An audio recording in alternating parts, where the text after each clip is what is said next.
বলছি তুমি দীঘায় আমার সঙ্গে এলে তোমার বর কিছু বলেনি? এভাবে বাসে করে চলে এলে আমার সঙ্গে, তোমার বর তো তোমাকে কোথাও একা ছাড়ে না।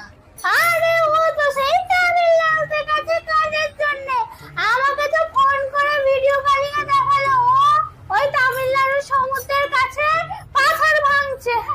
আর আমি এই সুযোগে তোর সঙ্গে একটু ঘুরতে বার হয়ে গেলাম, কি আবার বলবে ও? বাস চালানোর সঙ্গে শুধু আমার একটু ভালো খাতির ছিল, তাই নাহলে কি